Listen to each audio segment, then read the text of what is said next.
Hello everyone, Fast Eddie here, and this video is going to be about how to start and stop whenever you're riding in hills. So I made a different video, tips for short riders, and I talked about using the rear brake a bunch, how I usually never put my right foot down. So I'm just going to talk specifically about if you're stopping on a hill or if you're starting on a hill, some things to think about when you're doing that. So first, whenever I come up to a stop sign or a stoplight, I'm slowing down, I pull in the clutch, I'm back in first gear. When I come to a stop, my right foot is on the brake, holding the bike still, and I'm off the front brake, and I'm just only putting my left foot down. The reason why I do that is because I'm watching the mirrors just in case stupid behind me is not stopping. I have to be ready to take off quickly. So my bike is hardly ever in neutral. If I put the bike in neutral, I'm at a stoplight and I just sit there like this. What if the idiot behind me is not going to stop or he comes in too close? It's going to take time, pull in the clutch, go into first gear, push it, so you may not have that time. So I'd rather just hold the clutch in and be ready looking in my mirrors to take off whenever I can. So that works exactly what I just explained. Is I could just end the video. So whenever you're stopping on a hill, say there's a stop sign right here and you're on a hill.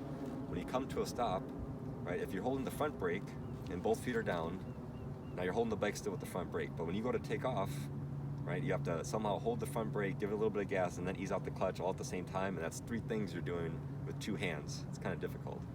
So to make it easy, you come to a stop on a hill.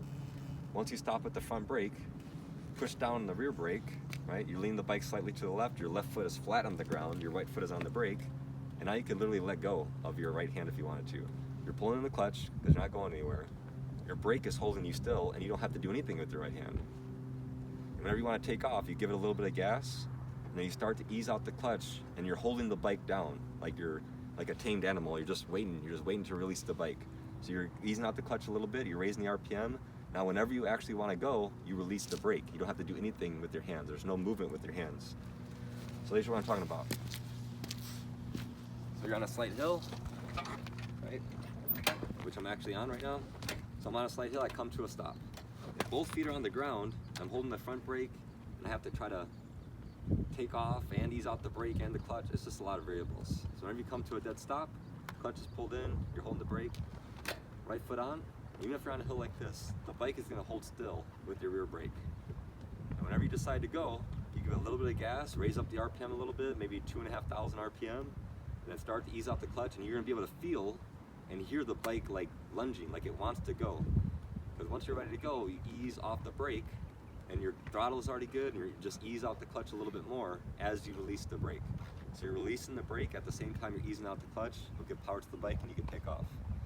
Same thing if you're going downhill. If there's a stop sign right here and you come down a really sharp hill, once you come to a stop with both brakes, right, you always use both brakes to stop. Once you come to a stop, rear brake's holding you still, and whenever you want to go, you just take off, and the rear brake can control you a lot whenever you're riding around in traffic, at a stoplight, at a stop sign, etc.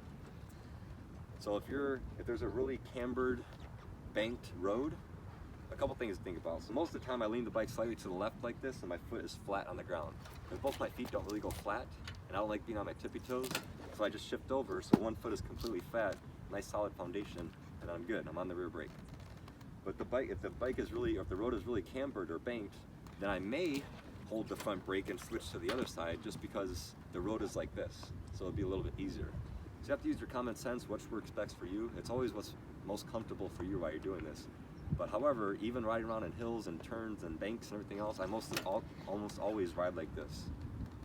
There's going to be little variations if you're parking the bike and it's slanted or do whatever you need to do.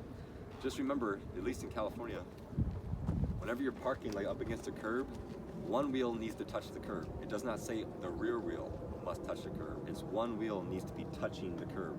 So if this was not a parking spot in just a residential area, I could put my front tire up against the curb, and that's perfectly fine. That's legal according to the California Vehicle Code. You do not have to have the rear tire touching. Now it makes sense to have the rear tire because you're backing it up into the curb and then you can take off when you're ready. But if it's a hill or if it's banked really weird, it might be a better idea to put your front tire into it so it doesn't roll away from you. Of course, leaving the bike in first gear when you're parking that's why it's a good idea as well. Don't leave it neutral.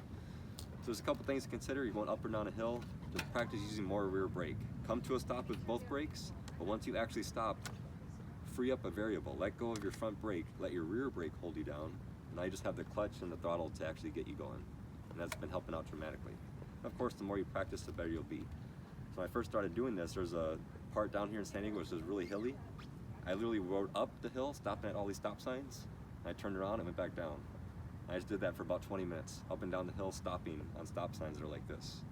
You do that for 20 minutes, you're gonna get really comfortable very quickly on how to do this. The bike may stall, that's no big deal. Turn it back on, keep on the rear brake, and just practice. Like anything else, you gotta practice this stuff. Doing it one time is not enough. You have to do things many, many, many times in order to get it done. So I hope the video helps. See you next time.